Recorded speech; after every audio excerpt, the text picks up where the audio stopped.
লাইলাতুল কদরি ঈমানান ওয়া ইহতিসাবান গুফিরা লাহু মা তাকাদ্দামা মিন যামবিহি। আল্লাহর নবী সাল্লাল্লাহু আলাইহি ওয়াসাল্লাম বলেছেন, হে উম্মত, যে ব্যক্তি লাইলাতুল কদর পাইল, লাইলাতুল কদরে যে ব্যক্তি দাঁড়াইলো, কখনো দাঁড়াইলো, কখনো নামাজ পড়লো, কখনো তেলাওয়াত করলো, কখনো তাসবিহ তাহলিল পাঠ করলো, কখনো জিকির করলো, কখনো দোয়া করলো, কিন্তু দুইটা উদ্দেশ্যে, ঈমান বিশ্বাস নিয়ে, আরেকটা হলো ইহতিসাব সওয়াবের আশা নিয়ে। আল্লাহর পয়গম্বর বলেন, লাইলাতুল কদরে যে ব্যক্তি দাঁড়াবে, ইবাদত বندگی করবে, আল্লাহ পাক তার জিন্দেগীর সমস্ত গুনাহ মাফ করে দিবেন। এবার যেন নবীকে জিজ্ঞাসা করা হলো, ইয়া রাসূলুল্লাহ, ইয়া হাবিবাল্লাহ, লাইলাতুল কদর আমরা কখন তালাশ করব? লাইলাতুল কদর কোন দিনে হবে? আল্লাহর নবী বলেন, গোটা রমজানুল মুবারকে ইবাদত বندگی করলে লাইলাতুল কদর পেয়ে যাবে। আল্লাহর নবীকে যেন বলা হলো, ইয়া রাসূলুল্লাহ, ইয়া হাবিবাল্লাহ, গোটা রমজান তো করবো না ইবাদত বندگی, গোটা রমজানের সারা রাত ইবাদত বندگی এটা তো সম্ভব হবে না। ওগো নবীজি, আপনি নির্দিষ্ট করে বলেন। আল্লাহর নবী বললেন, উতলুবুহা, তোমরা লাইলাতুল কদরটাকে ফিল আশরিল আওয়াখির মিনার রমাদান, লাইলাতুল কদরকে শেষের 10 দিনে তালাশ করো। এবার নবীকে প্রশ্ন করা হলো, ইয়া রাসূলুল্লাহ, ইয়া হাবিবাল্লাহ, শেষের 10 দিন, এই পুরা 10 দিন 10টা রাত জাগ্রত থাকা একটু কঠিন আমাদের জন্য। ওগো নবী, আরো সহজ করে বলুন। আল্লাহর নবী বলেন, এই রাত্রটাকে তোমরা বেজুর সংখ্যায় তালাশ করো। বেজুর সংখ্যা বলতে 21 তারিখে, 23 তারিখে, 25 তারিখে, 27 তারিখে, 29 তারিখে, এই 5 দিনে তোমরা লাইলাতুল কদর তালাশ করো। লাইলাতুল কদর তালাশ করলাম, ইবাদত বندگی করলাম, কিন্তু এখন প্রথম কথা হলো, এই 5 রাত্রির কোন রাত্রিতে হবে এটাও অনির্দিষ্ট, এটা সুনির্দিষ্ট না। কেন অনির্দিষ্ট রাখা হয়েছে? মুফাসসিরিনে কেরাম লিখেছেন, যদি নির্দিষ্ট করেই বলা হতো 25 তারিখে অথবা 27 তারিখে লাইলাতুল কদর, আর এই লাইলাতুল কদরের ইবাদতের গুরুত্ব যেমন বেশি, যদি কেউ এই লাইলাতুল কদর জেনে শুনেও পাপে লিপ্ত হয়, তার পাপের গুরুত্ব বেশি হবে। ইন্না আনজালনাহু ফি লাইলাতিল কদর ওয়া মা আদরাকা মা লাইলাতুল কদর লাইলাতুল কদরি খায়রুম মিন আলফি শাহর তানাজ্জালুল মালাইকাতু ওয়ার রূহু ফিহা বিইذনি রাব্বিহিম মিন কুল্লি আমরিন সালাম হিয়া হাত্তা মাতলা'িল ফাজর। বারাকাল্লাহু লানা ওয়া লাকুম ফিল কুরআনিল আযীম। সাল্লাল্লাহু আলাইহি ওয়াসাল্লাম। মহিয়ান গরিয়ান রব্বুল ইজ্জত রব্বুল আলামিনের কাছে অসংখ্য অগণিত শুকর সুজুদ, যে মহান রব্বুল আলামিন আমাদেরকে আল্লাহর ঘর মসজিদে সর্ব উত্তম সর্ব উৎকৃষ্ট জায়গায় সর্বাগ্রে আসার বসার তৌফিক দান করেছেন। এই জন্য কালিমাতুশ শুকর সুজুদ আদায়ের লক্ষ্যে অন্তরস্থল থেকে শ্রদ্ধাজনিত কণ্ঠে ইমানি আওয়াজে পাঠ করছি আলহামদুলিল্লাহ। কোরআনুল কারীমে আপনাদের পরিচিত একটি সূরা, সূরাতুল লাইলাতুল কদর তিলাওয়াত করা হয়েছে। হাদিসে পাক থেকে একখানা হাদিসও পাঠ করা হয়েছে। আয়াত ও হাদিসের সমন্বয়ে নির্ধারিত সময়ের ভিতরে 2-4টি বিষয়ের উপরে কিঞ্চিত আলোচনা করব। আল্লাহ তাআলা আমাকে ইখলাসের সহিত কথা বলার, সবাইকে সহিহ আমলের নিয়তে শোনার তৌফিক দেন। সকলে বলি আমিন। যে সূরা তিলাওয়াত করেছি, সূরাটার নাম হলো সূরাতুল কদরি মাক্কিয়া। সূরাটা মক্কায় অবতীর্ণ হয়েছে। রুকু সংখ্যা হলো 1টি, আয়াতের সংখ্যা হলো 5টি। সূরার ধারাবাহিক ক্রমিক নাম্বার হলো 97। এই সূরার মর্ম বিষয়বস্তু আগেও শুনেছি আমরা, কম বেশি সবারই জানা আছে। এরপরও আমলে আসার জন্যে আবারও তাজকিরায় আলোচনায় নিয়ে আসছি। কারণ হলো, যে বিষয়ের যত বেশি আলোচনা হয় সেই বিষয়টা অন্তরে তত বেশি বদ্ধমূল হয়। এই দৃষ্টিকোণ থেকে আবারও আপনাদের সামনে আলোচনা করার জন্যে এই কদরটা তিলাওয়াত করেছি। আল্লাহ পাক বলতেছেন, ইন্না আনজালনাহু ফি লাইলাতিল কদরি, আমি এই কোরআনটাকে লাইলাতুল কদরে অবতীর্ণ করেছি। কোরআনটাকে আল্লাহ পাক লাইলাতুল কদরে অবতীর্ণ করেছেন। সূরাতুল বাকারা 1 নম্বর পারা 7 নম্বর পৃষ্ঠায় আসছে, শাহরু রমাদান আল্লাযী উনজিলা ফীহিল কুরআন। হুদাল লিন-নাসি ওয়া বাইয়িনাতিম মিনাল হুদা ওয়াল ফুরকান। আমি রমজান মাস হলো সেই মাস যেই মাসে কোরআন অবতীর্ণ করা হয়েছে, যেই কোরআনটা হলো হুদাল লিন-নাস, যেটা হলো সকল মানুষের জন্য পথ প্রদর্শক, সবাইকে পথ দেখাবে। তাহলে এক আয়াতে বলা হলো কোরআনুল কারীম নাজিল হয়েছে রমজান মাসে, আর এই আয়াতে বলা হলো কোরআনুল কারীম নাজিল হয়েছে লাইলাতুল কদরে। আসলে এই দুই আয়াতের মধ্যে কোনো সাংঘর্ষিক বা অমিল নেই, দুটোটার মধ্যে মিল আছে। রমজান মাসের লাইলাতুল কদরে কোরআন নাজিল হয়েছে, রমজান মাসের লাইলাতুল কদরে কোরআন নাজিল হয়েছে, কিন্তু বিষয়টা হলো কোরআন নাজিল হয়েছে পূর্ণ 23 বছরে। এই 23 বছরে নাজিল হয়ে থাকলে এখানে লাইলাতুল কদর তো রমজান মাসে একদিন এক রাত্র, তো এই এক রাত্রিতে নাজিল করার মর্ম কি? মুফাসসিরিনে কেরাম দুইটি ব্যাখ্যা করেছেন। এর মধ্যে একটি ব্যাখ্যা হলো আল্লাহ পাক রব্বুল আলামিন এই কোরআন যেখানে সংরক্ষিত আছে ওই জায়গার নাম হলো লৌহে মাহফুজ। কি নাম ওই জায়গার? লৌহে মাহফুজ।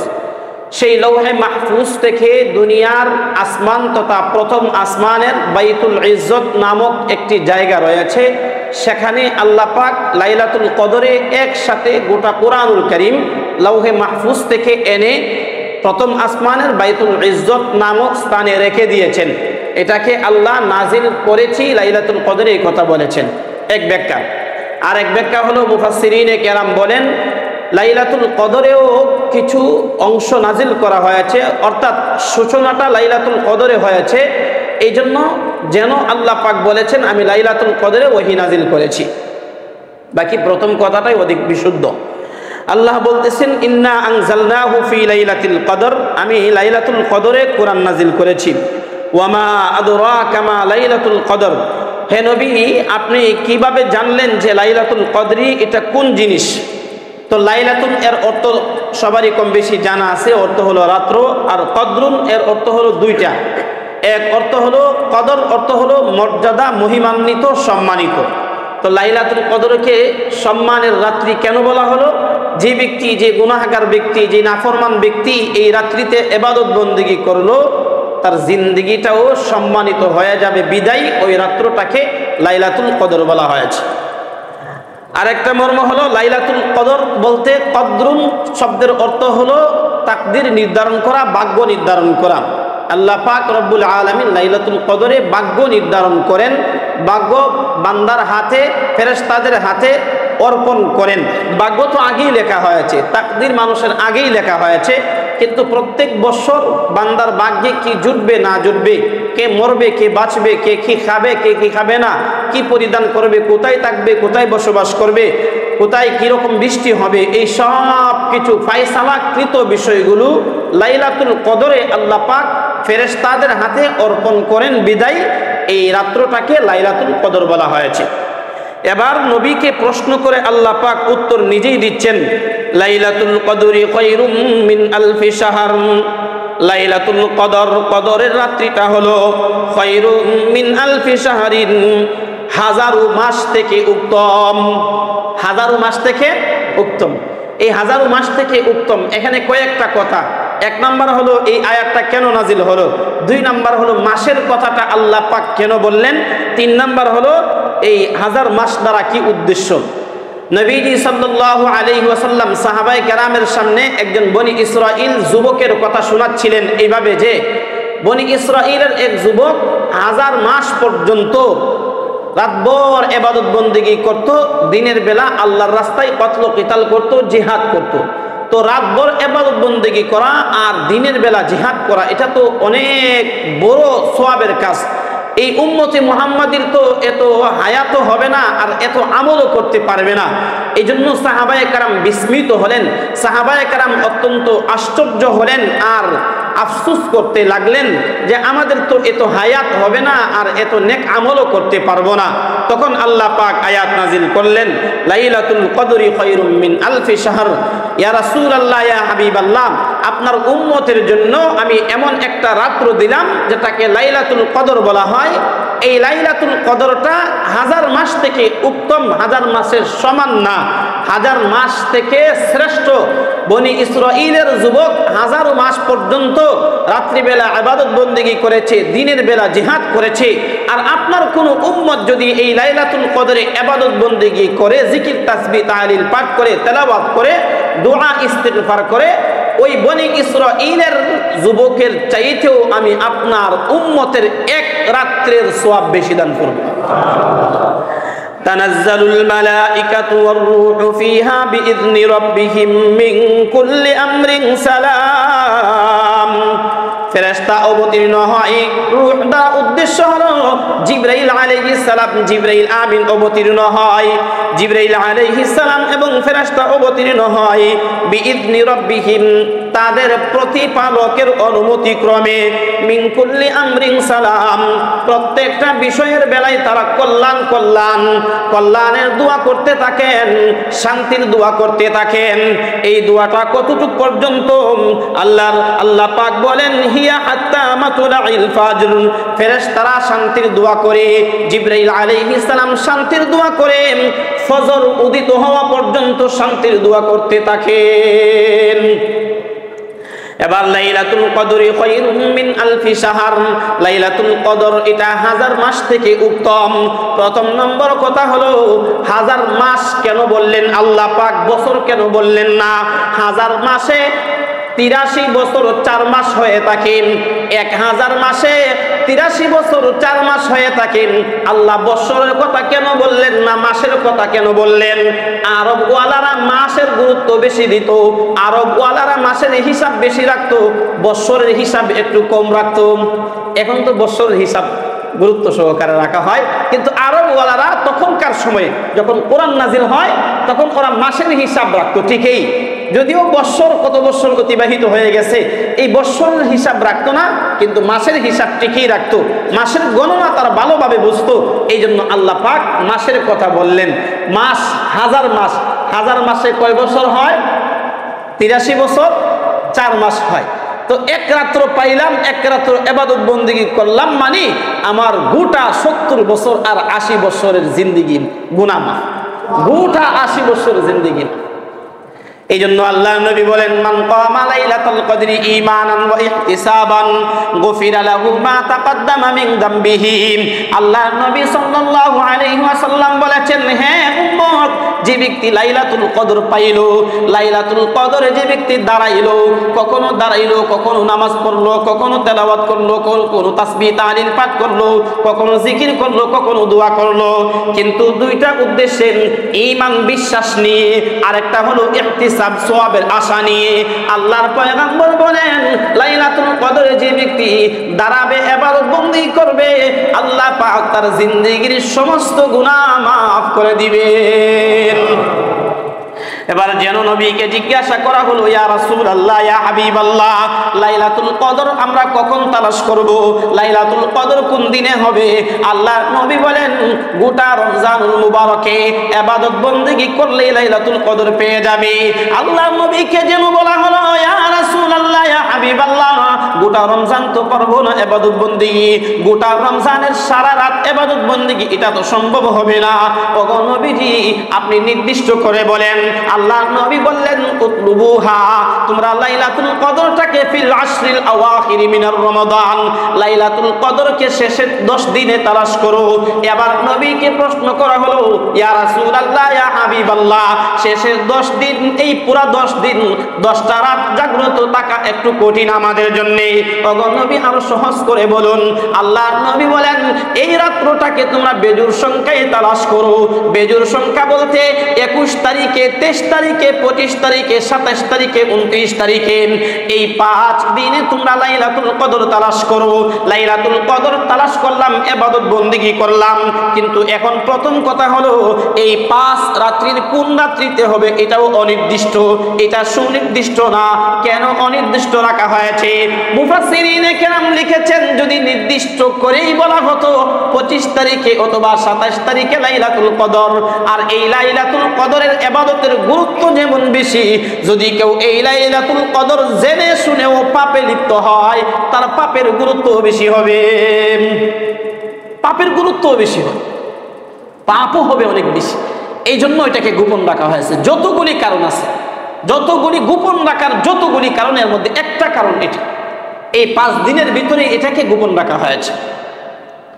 এবার হযরত আম্মা জান আয়েশা সিদ্দিকা রাদিয়াল্লাহু তাআলা আনহা আল্লাহর নবীকে জিজ্ঞাসা করলেন, ইয়া রাসূলুল্লাহ, ইয়া হাবিবাল্লাহ, হে নবী, যদি লাইলাতুল কদর পেয়ে যাই তাহলে কোন দোয়া করব, কি করব?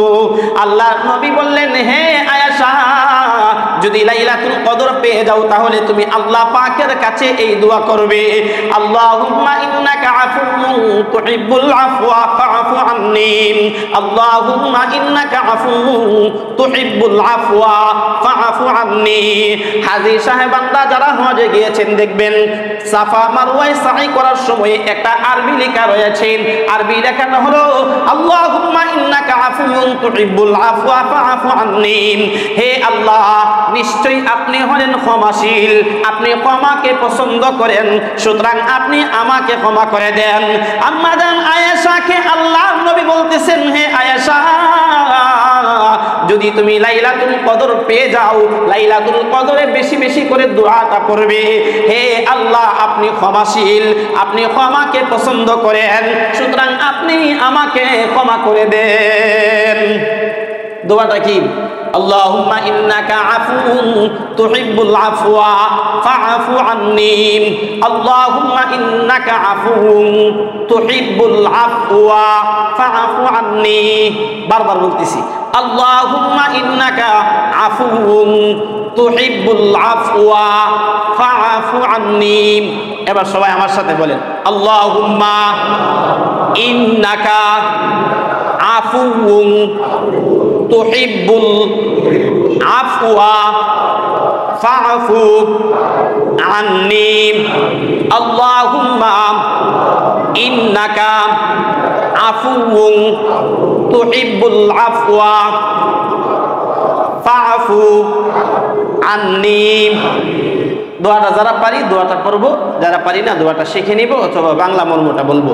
হে আল্লাহ, আপনি ক্ষমাশীল, ক্ষমাকে পছন্দ করেন, সুতরাং আপনি আমাকে ক্ষমা করেন।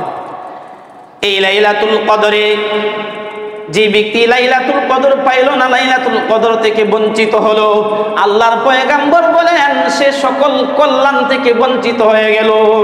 লাইলাতুল কদর পাইল না, লাইলাতুল কদর থেকে বঞ্চিত হলো, মানে সে দুনিয়া আখিরাতের যাবতীয় সমস্ত কল্যাণ থেকে বঞ্চিত হয়ে গেল। এই জন্য লাইলাতুল কদর পাওয়ার জন্য চেষ্টা করা, লাইলাতুল কদরে ইবাদত বন্দেগী করা। এবার প্রশ্ন আপনাদের, লাইলাতুল কদরে কোন ইবাদত করব, কোন সূরা দিয়ে নামাজ পড়ব? নির্দিষ্ট কোনো ইবাদত বন্দেগী নাই, যেটা আপনি পারেন সেটা করেন। তেলাওয়াত পারেন তেলাওয়াত করেন, দোয়া করতে মন চাইতেছে দোয়া করেন, আপনি নামাজ পড়তে মন চাইতেছে নামাজ পড়েন। হ্যাঁ, নামাজ পড়তে গেলে ইন্না আনজালনা দিয়েই পড়তে হবে, সূরা ইখলাস দিয়েই পড়তে হবে, এগুলো জরুরি না। নফল নামাজ দুই রাকাত করে নফল নামাজ পড়তে থাকেন। সূরাও নির্দিষ্ট না, রাকাতও নির্দিষ্ট না, 4 রাকাত পড়তে হবে, 12 রাকাত পড়তে হবে, 25 রাকাত পড়তে হবে, 50 রাকাত পড়তে হবে, এরকম কোনো নির্দিষ্ট নামাজের রাকাতও নাই। শুধুমাত্র আপনি ওই দিন লাইলাতুল কদরের উদ্দেশ্যে যে কোনো ইবাদত বন্দেগী করা, আর ধীরে ধীরে এটা বাবা, আল্লাহ যেন লাইলাতুল কদর আমার ভাগ্যে নসিব করেন, আল্লাহ যেন লাইলাতুল কদর আমার ভাগ্যে নসিব করেন। আজকের জুমার মধ্যে যে আলোচনাগুলো করব ইচ্ছা করেছি, এর মধ্যে একটা আলোচনা হলো লাইলাতুল কদর। যদিও কম বেশি আগেও সবাই শুনেছেন, সবার কাছে এই লাইলাতুল কদর সম্পর্কে সবিনয় আরজ থাকবে। যে কয়েকটা রাত্র বাকি আছে, অবশ্যই 3 রাত্র পর্যন্ত 2 রাত্র চলে গেছে, আর যে কয়েকটা রাত্র বাকি আছে, এই রাত্রগুলোতে গুরুত্ব সহকারে আমরা পুরা রাত জাগতে হবে, সারা রাত জাগতে হবে, এটা জরুরি না। 2 রাকাত 4 রাকাত নামাজ পড়ি, একটু দোয়া করি, একটু ইস্তিগফার করি, শেষ রাতে সাহারির সময় যখন খাবার খাবো এর আগে উঠে 2 রাকাত বা 4 রাকাত একটু তাহাজ্জুদের নামাজ পড়ে আল্লাহ পাকের কাছে এই কথা বলি, হে আল্লাহ, আপনি আমাকে মাফ করেন, আপনি ক্ষমাকে পছন্দ করেন, আপনি আমাকে মাফ করেন, আর লাইলাতুল কদর আমার ভাগ্যে নসিব করে দেন। লাইলাতুল কদর ভাগ্যে নসিব হলো মানে 83 বছরের রেজিস্টার খাতা মাফ। তবে এখানে অবশ্যই সগীরা গুনাহ উদ্দেশ্য, কবিরা গুনাহ না। কবিরা গুনাহ তওবা ছাড়া মাফ হয় না, মাফ হবে না। কবিরা গুনার জন্য অবশ্যই তওবা করতে হবে। আল্লাহ পাক আমাদের সবাইকে লাইলাতুল কদর পাওয়ার উদ্দেশ্যে আমল করার তৌফিক দান করুন, সকলে বলে আমিন। 2 নাম্বার দেখেন রমজানুল মুবারকে অনেক আমল অতীতে তো বলেছি, এরপরও আবার আজকে এই শিরোনামগুলো টানতেছি। রমজানুল মুবারকে বিশেষ আমল হলো রোজা রাখা, রমজানুল মুবারকে বিশেষ আমল হলো ইফতার করা, রমজানুল মুবারকে বিশেষ আমল হলো সাহারি খাওয়া, রমজানুল মুবারকে বিশেষ আমল হলো তারাবি নামাজ আদায় করা, রমজানুল মুবারকে বিশেষ আমল হলো তারাবির মধ্যে কুরআনুল কারীমের খতম তেলাওয়াত করা, রমজানুল মুবারকে বিশেষ আমল হলো তারাবির বাহিরেও কুরআনুল কারীম বেশি বেশি করে তেলাওয়াত করা। রমজানুল মুবারকে একটা আমল হলো লাইলাতুল কদরের উদ্দেশ্যে আমল করতে থাকা। রমজানুল মুবারকের একটা আমল হলো শেষের দশকে ইতিকাফ করা। ইতিকাফ সম্পর্কে হাদিস আপনাদেরকে শুনিয়েছি, হাদিসে পাকে বর্ণিত হয়েছে রাসূলুল্লাহ সাল্লাল্লাহু আলাইহি ওয়াসাল্লাম বলেন, যে ব্যক্তি শেষের 10 দিন ইতিকাফ করলো তার আমল নামার মধ্যে 2টা হজ আর 2টা উমরার সওয়াব তার আমল নামার মধ্যে লেখা হবে। শেষের 10 দিন ইতিকাফ করা এটা সুন্নতে মুআক্কাদা কিফায়া, সুন্নতে মুআক্কাদা কিফায়া, সুন্নতে মুআক্কাদার স্তর, ফরজ ওয়াজিব এরপরের স্তরের নাম হলো সুন্নতে মুআক্কাদা। ফরজ যেটা লঙ্ঘন করলে কবিরা গুনাহ হয়, ওয়াজিব যেটা ছেড়ে দিলে কবিরা গুনাহ হয়, সুন্নতে মুআক্কাদা যেটা স্থায়ীভাবে ছেড়ে দিলে কবিরা গুনাহ হয়। তো এইগুলো আবার স্তর আছে, ব্যক্তি পর্যায়ে ফরজ, সামাজিকভাবে ফরজ, ব্যক্তি পর্যায়ে সুন্নত, সামাজিকভাবে সুন্নত। মসজিদের মহল্লায় একজন সবার পক্ষ থেকে একজন সর্বনিম্ন একজন বসা, এটা হলো সুন্নতে মুআক্কাদা কিফায়া। এই সুন্নতে মুআক্কাদা কিফায়া যদি একজনও না বসে তাহলে এই সুন্নতটা ছেড়ে দেওয়ার জন্য সবাই গুনাহগার হবে। এই জন্য সবার উচিত ফিকির করা ইতিকাফে বসার জন্য। যারা ইতিকাফে বসেছেন তাদের জন্য দোয়া করা। আসলে কিন্তু এটা আমাদের সবার দায়িত্ব ছিল। যারা বসেছেন ওনাদের শুধু দায়িত্ব না, আমাদের সবার দায়িত্ব, আমাদের সবার দায়িত্ব ছিল। কিন্তু আমাদের সবার পক্ষ থেকে ওনারা বসেছেন, এই জন্য আমাদের জন্য উচিত তাদের জন্য দোয়া করা। আল্লাহ যেন তাদের ইতিকাফকে কবুল করেন, তাদের ইতিকাফকে কবুল করে তাদের ইতিকাফের উসিলায় যেন আল্লাহ আমাদেরকে মাফ করেন। তো রমজানুল মুবারকের যতগুলো আমল, এর মধ্যে আরেকটা আমল হলো শেষের দশকে ইতিকাফ করা। রমজানুল মুবারকের শেষের দিকে আরেকটা আমল রয়েছে, সেই আমলটা হলো বিশেষত যাকাত। যে আমল এটা সারা বছরই করা যায়, কিন্তু রমজানুল মুবারকে করব এই জন্য। অনেক ভাই রমজানের বিষয়টা বুঝে না, অনেক ভাই মনে করে যে আমি যাকাতের হিসাবটা কিভাবে করব, এপ্রিল টু এপ্রিল, মে টু মে, জানুয়ারি টু জানুয়ারি না, জানুয়ারি টু জানুয়ারি না, যাকাতের হিসাব হবে আরবি মাস টু আরবি মাস। তাই এখন আপনি শাওয়াল টু শাওয়াল করেন, তাই এখন রমজান টু রমজান করেন। আরবি মাস গণনা অনুযায়ী 1 বছর হিসাব করে যাকাত আদায় করতে হবে। উত্তম হলো রমজান মাসে করা। উত্তম কেন রমজান মাসে? কারণ রমজানের বাহিরে 1 টাকা দান করলে 1 টাকার সওয়াব, রমজানের ভিতরে 1 টাকা দান করলে 70 টাকা দান করার সওয়াব। এই জন্য যাকাতটা রমজান মাসে দেওয়ার চেষ্টা করা, রমজান মাসে যাকাত দেওয়াটা উত্তম। তাহলে রমজান মাসের আরেকটা আমল হলো যাকাত আদায় করা। রমজানের শেষের দশকে শেষের দিনে, যেটা বিশেষত ঈদের দিনের সাথে সম্পৃক্ত, আল্লাহর পয়গম্বর করেছেন, সেটা হলো সদকায়ে ফিতর আদায় করা। কি আদায় করা? সদকায়ে ফিতর আদায় করা। দেখেন শুধু রমজানের সাথে কতগুলো আমলের সম্পর্ক। সদকায়ে ফিতরটা কে আদায় করবে, কেন আদায় করবে, কারা আদায় করবে? রোজাদাররাও আদায় করবে, নাবালিগ শিশুরাও আদায় করবে। যাদের উপরে যাকাত ফরজ তাদের উপরে সদকায়ে ফিতর ওয়াজিব। তবে একটা পার্থক্য আছে, যাকাতের নেশাবের ক্ষেত্রে অনেক বস্তু হিসাবে আসে না। যেমন কথার কথা, আপনার বাসায় একটা সুকেশ আছে, ওই সুকেশটা কিন্তু প্রয়োজনীয়, সুকেশটার দাম আছে প্রায় 40,000 টাকা বা 50,000 টাকা। যাকাতের হিসাবের ক্ষেত্রে এই সুকেশটা হিসাবে আসবে না। সদকায়ে ফিতর ওয়াজিব হওয়ার ক্ষেত্রে এই প্রয়োজনীয় বস্তুটাও এটাও হিসাবে আসবে। এটা 1 নাম্বার পার্থক্য। 2 নাম্বার পার্থক্য হলো যাকাত আর সদকায়ে ফিতরের নেশাবের মধ্যে, যাকাতের নেশাবের মধ্যে 1 বছর সম্পত্তির উপরে আপনার 1 বছর অতিবাহিত হওয়া শর্ত। 1 বছর অতিক্রম হলে যাকাত ফরজ হবে, কিন্তু সদকায়ে ফিতরের বেলায় 1 বছর অতিক্রম হওয়া শর্ত না, জরুরিও না। কেউ আজকে 63,000 বা 62,000 সমপরিমাণ অর্থের মালিক হয়েছে, ঈদের দিন সকালবেলা মালিক হয়েছে, তাহলে তার উপরে সদকায়ে ফিতর ওয়াজিব। কেউ ঈদের দিন সকালে বা ঈদের আগের দিন, ঈদের দিন বা ঈদ সকালে এই 52.5 তোলা রূপার সমপরিমাণ অর্থের মালিক হয়েছে, তার উপরে সদকায়ে ফিতর ওয়াজিব, সদকা তার আদায় করতে হবে। এই 2টা মৌলিক পার্থক্য আছে। আর যাকাতটা হলো ফরজ, সদকায়ে ফিতিরটা হলো ওয়াজিব। সদকায়ে ফিতির সাহেবে নেসাব যারা, তারা সদকায়ে ফিতির আদায় করবে, সন্তানের পক্ষ থেকে মা বাবা আদায় করবে। কিন্তু বিষয়টা হলো সদকায়ে ফিতিরটা আদায় করবে কেন? আবু দাউদ শরীফের হাদিসে আসছে, রাসূল মাকবুল সাল্লাল্লাহু আলাইহি ওয়াসাল্লাম বলেন, ফারাজ রাসূলুল্লাহ সাল্লাল্লাহু আলাইহি ওয়াসাল্লাম যাকাতাল ফিতরি তু'মাতান লিল মাসাকিন ওয়া তুহরাতান লিস-সাইমি মিনার রাফাস। আল্লাহর পয়গম্বর রাসূলুল্লাহ সাল্লাল্লাহু আলাইহি ওয়াসাল্লাম যাকাতুল ফিতর, সদকায়ে ফিতরকে ওয়াজিব করেছেন, সাব্যস্ত করেছেন দুইটা উদ্দেশ্যে। এক নাম্বার হলো আমরা যে রোজা রাখতেছি, রোজার মধ্যে ত্রুটি বিচ্যুত হয়। রোজা রাখার মর্ম হলো মুখ দ্বারা গুনাহ করা যাবে না, কান দ্বারা গুনাহ করা যাবে না, নাক দ্বারা গুনাহ করা যাবে না, জবান দ্বারা গুনাহ করা যাবে না, চোখ দ্বারা গুনাহ করা যাবে না। কিন্তু গুনাহ তো আমাদের মানবিক গুণাবলীর কারণে স্বাভাবিকভাবে গুনাহ হয়ে যায়। আল্লাহর নবী সাল্লাল্লাহু আলাইহি ওয়াসাল্লাম সদকায়ে ফিতরটাকে সাব্যস্ত করলেন, যখন কোন বান্দা সদকায়ে ফিতর আদায় করবে তখন তার রোজাটা ত্রুটি বিচ্যুতি থেকে মুক্ত হয়ে যাবে। যখন সদকায়ে ফিতর আদায় হবে তখন রোজার যে ত্রুটি বিচ্যুতি সেটা আর থাকবে না।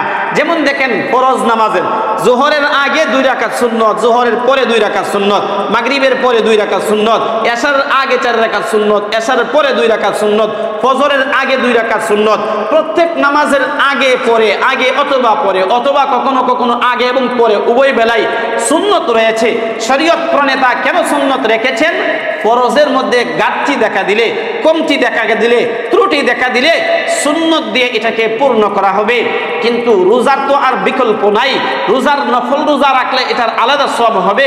এই জন্য শরীয়ত প্রণেতা রাসূল মাকবুল সাল্লাল্লাহু আলাইহি ওয়াসাল্লাম এই সদকায়ে ফিতরের কথা বলেছেন। সদকায়ে ফিতর আদায় করলে আপনারা আমার রোজার মধ্যে যে ত্রুটি বিচ্যুতি হয়, আল্লাহ পাক সদকায়ে ফিতরের খাতিরে এই ত্রুটি বিচ্যুতিগুলো মাফ করে দিবেন। তাহলে কি এখন সদকায়ে ফিতর দিব যেহেতু, সুতরাং এখন ইচ্ছা করে গুনাহ করি অসুবিধা নাই, কারণ সদকায়ে ফিতর দিলে তো রোজা এমনি পাক হয়ে যাবে, রোজাটা এমনি ঠিক হয়ে যাবে। তাহলে কি ইচ্ছা করে গুনাহ করা যাবে? না না না, যেটা এমনিতেই স্বাভাবিকভাবে হয়ে যাচ্ছে, এমনিতেই হয়ে যায়, এই ত্রুটি বিচ্যুতিটা মাফ হবে, ইচ্ছা করে করা লাগবে না। সদকায়ে ফিতর এর সর্বনিম্ন পরিমাণ ইসলামিক ফাউন্ডেশন থেকে মনে হয় 100 টাকা নির্ধারণ করা হয়েছে না? কত? 115, আমি দেখি না, 115 টাকা নির্ধারণ করা হয়েছে সর্বনিম্ন। এটা স্মরণ রাখবেন, এটা কিন্তু সর্বনিম্ন, এটা সর্ব উচ্চ না। হাদিসের মধ্যে কয়েকটা শব্দ আসছে কি দিয়ে আমরা সদকায়ে ফিতর আদায় করব। গম আসছে, ছাতু আসছে, আটা আসছে, জব আসছে, কিশমিশ আসছে, খেজুর আসছে, অনেকগুলি শব্দ। এখন আপনি কোন হিসাবে দিবেন? ইসলামিক ফাউন্ডেশন সবগুলোর মূল্য নির্ধারণ করে, শুধু ইসলামিক ফাউন্ডেশন না, বিভিন্ন ফতোয়া বিভাগ থেকে ওইগুলো দেওয়া হয়। সর্বনিম্নটার একটা স্তর দেওয়া হয় যে 115 টাকা, একবারে সর্বনিম্ন আটার হিসাব করে, আটা বা গমের হিসাব করে 115 টাকা একজনের জন্য সদকায়ে ফিতর আদায় করতে হবে। এখন আপনি হলেন, আমি হলাম সর্বনিম্ন পর্যায়ের গরিব মানুষই বলতে গেলে, কিন্তু কোনো রকম সদকায়ে ফিতরটা ওয়াজিব হয়েছে, এই জন্য 115 টাকা দিয়ে দিলাম আমি। কিন্তু আরেকজন ব্যক্তি, আপনি হলেন এই লাখ লাখ টাকার মালিক, আপনি 115 টাকা দিলেন। বলেন, বিবেককে প্রশ্ন করেন, এটা কি হইল? এটা তো হয় না। তাহলে এই কিশমিশ কার জন্য? তাহলে জব কার জন্য? তাহলে খেজুর কার জন্য? প্রত্যেকটা ব্যক্তি তার স্তর অনুযায়ী, তার লেভেল অনুযায়ী সে সদকায়ে ফিতরটা আদায় করবে। তার স্তর অনুযায়ী দিবে, তার সম্পদের স্তর অনুযায়ী দিবে, ব্যক্তির স্তর অনুযায়ী দিবে। সবাই ঢালাওভাবে 115 টাকার হিসাবে দিবে না। 115 টাকার সর্বনিম্ন পর্যায়ে দিলে আদায় হয়ে যাবে, আদায় হবে না এরকম না, কিন্তু এটা উচিত না। এই জন্য সদকায়ে ফিতরটা আদায় করা গরিব মানুষের হক। এটা নবী হাদিসে বলেন, ফরাজা রাসূলুল্লাহ সাল্লাল্লাহু আলাইহি ওয়াসাল্লাম যাকাতাল ফিতরি তুহরাতান লিস-সাইম ওয়া তু'মাতান লিল মাসাকিন। এবং এটা মিসকিনদের খাদ্য স্বরূপ, মিসকিনদের যেন একটা অন্নের ব্যবস্থা হয়, মিসকিনদের জন্য একটা খাদ্যের ব্যবস্থা হয়। সবাই তো ঈদের আনন্দ একটু ভাগাভাগি করতে চায়, সবাই তো ঈদের আনন্দ উপভোগ করতে চায়। তো মিসকিন আর গরিব মানুষ এরাও যেন ঈদের একটু আনন্দ উপভোগ করতে পারে। ঈদের দিন অন্ততপক্ষে মিনিমাম যেন তারা পেটটা ভরে 2টা বেলা খেতে পারে। ঈদের দিন যেন তারা অন্ততপক্ষে একটু নতুন পোশাক আর নতুন জামা পরিধান করতে পারে। এই জন্য আল্লাহর নবী সদকায়ে ফিতরের বিধান করেছেন। আল্লাহর নবী সাল্লাল্লাহু আলাইহি ওয়াসাল্লাম আল্লাহ পাকের কাছে দোয়া করতেন, আল্লাহুম্মা ইনি মিসকিনা ওয়া আমিতনি মিসকিনা ওয়াহশুরনি ফি জুমরাতিল মাসাকিন। আল্লাহর পয়গম্বর দোয়া করতেন, হে আল্লাহ আমাকে, আল্লাহুম্মা ইনি মিসকিনা, আমাকে মিসকিন অবস্থায় জীবন যাপন করান। আল্লাহুম্মা ইনি মিসকিনা ওয়া আমিতনি মিসকিনা, মিসকিন অবস্থায় আপনি আমাকে মরণ দেন। ওয়াহশুরনি ফি জুমরাতিল মাসাকিন, মিসকিনদের জামাতের সাথে হাসর নাসর করান। আল্লাহর নবী এই দোয়া করতেন, মিসকিনদের সাথে জীবন যাপন, মিসকিনদের সাথে মরণ, মিসকিনদের সাথে হাসর নাসর করান। আল্লাহর পয়গম্বর এই দোয়া কেন করতেন? তাহলে কি ধনী মানুষ মিসকিন হতে পারবে না? হ্যাঁ, ধনী মানুষও মিসকিন হতে পারবে। কিভাবে ধনী মানুষ মিসকিন হবে? ধনী আর টাকার জোরে, পদের জোরে গরিব মানুষকে অবজ্ঞা করা যাবে না, গরিব মানুষকে ছোট নজরে দেখা যাবে না, গরিব মানুষকে হালকা ভাবে যাবে না, হালকা ভাবা যাবে না। গরিব মানুষের পাশে দাঁড়াইতে হবে, মিসকিনের পাশে দাঁড়াইতে হবে, মিসকিনকেও ভালোবাসতে হবে। আল্লাহর পয়গম্বর রাসূলুল্লাহ সাল্লাল্লাহু আলাইহি ওয়াসাল্লাম গরিব মানুষকে ভালোবাসতেন, মিসকিনদেরকে ভালোবাসতেন।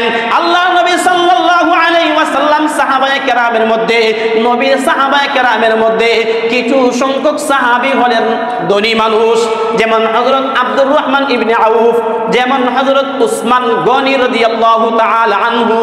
গনি এর মর্মই হলো ধনী, উসমানে গনি ধনী মানুষ, হযরত আব্দুর রহমান ইবনে আউফ তিনিও ধনী মানুষ।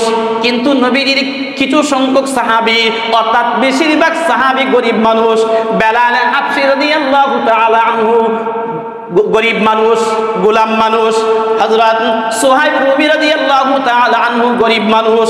অনেক গরিব মানুষ রয়েছে। হযরত সুমাইয়া রাদিয়াল্লাহু তাআলা আনহা গরিব মানুষ। নবীর সাহাবীদের মধ্যে অনেকেই গরিব মানুষ। এর মধ্যে একজন সাহাবীর নাম হলো জাহির রাদিয়াল্লাহু তাআলা আনহু। সহিহ সনদ হাদিসে বর্ণিত হয়েছে, কুচকুচে কালো গরিব মানুষ, বাজারে অল্প কিছু একটা ব্যবসা করত, অল্প কিছু বেচা কেনা করত, অল্প মূল্যে অল্প পুঁজি নিয়ে ব্যবসা বাণিজ্য করত। আল্লাহর নবীজি একদিন বাজারে গেলেন, বাজারে গিয়ে দেখেন নবীজির সাহাবী জাহির রাদিয়াল্লাহু তাআলা আনহু ব্যবসা করতেছেন। বাজারে কি জন্য বিক্রি করতেছেন? আল্লাহর নবী জাহিরকে পিছনের দিক থেকে এভাবে চোখ ধরে ফেললেন। চোখ ধরার পরে জাহির মনে মনে ভাবতেছে, আমি হলাম এই বাজারে সবচেয়ে ছোট ব্যবসায়ী, আমি তো ধনী মানুষ না, আমার সাথে উপহাস করবে, আমার সাথে মজাক করবে, এই অত্র এলাকায় আর বাজারে তো কেউ নাই, আমার চোখ ধরলো উপহাস করে কে হতে পারে? জাহিদ মনে মনে এটা ভাবতেছেন। আল্লাহর পয়গম্বর এই মুহূর্তে বললেন, মানিস তারা হাদাল আবদা, এই গোলামকে কে কিনবে, এই গোলামকে কে খরিদ করবে? নবীজির গলার আওয়াজ যেই মাত্র জাহির শুনেছে, বুঝতে পারলেন তিনি রাহমাতুল লিল আলামিন মুহাম্মাদুর রাসূলুল্লাহ সাল্লাল্লাহু আলাইহি ওয়াসাল্লাম। জাহির এবার একটু চেষ্টা করতেছেন, কুচকুচে কালো, শরীর থেকে দুর্গন্ধ আসে। এবার জাহিদ চেষ্টা করতেছেন নিজের শরীরটাকে আল্লাহর নবীজির শরীরের সাথে মেশানোর জন্য। এই জন্য জাহির নবীজির পিঠটাকে, তার পিঠটাকে নবীজির বুকের সাথে মিশাইলেন, নবীজিও সুযোগ করে দিলেন। এবার জাহির বলতেছেন, ইয়া রাসূলুল্লাহ, ইয়া হাবিবাল্লাহ, এই গোলামের তো এই বাজারে কোনো মূল্য নাই, বিক্রি করলে আপনি টাকাও পাইবেন না, অল্প টাকায়ও কেউ আপনার এই গোলামকে নেবেন না। আল্লাহর নবী বলতেছেন, ইয়া জাহির, ইয়া জাহির, লাকিন ইনদাল্লাহি বিকাসিদিন, মানুষের কাছে তোমার মূল্য না থাকতে পারে, কিন্তু মহান আল্লাহ পাকের কাছে তোমার মর্যাদা রয়েছে। আল্লাহর নবী মিসকিনদের সাথে মিশতেন, গরিব মানুষের সাথে মিশতেন। পয়গম্বরে আরবি রাসূলুল্লাহ সাল্লাল্লাহু আলাইহি ওয়াসাল্লাম একদিন ঈদের নামাজ পড়ে মসজিদে নববী থেকে বের হলেন। বের হয়ে দেখেন ছোট শিশুরা খেলাধুলা করতেছে মাঠে। একটা শিশু কর্নারে বসে আছে, চুপ করে বসে আছে, বসে বসে কাঁদতেছে। আল্লাহর নবীজি ইয়াতীম ছিলেন, আল্লাহর নবীজি গরিব ছিলেন। গরিব মানুষের অবস্থা নবী বুঝতেন, ইয়াতীমের অবস্থা আল্লাহর পয়গম্বর বুঝতেন।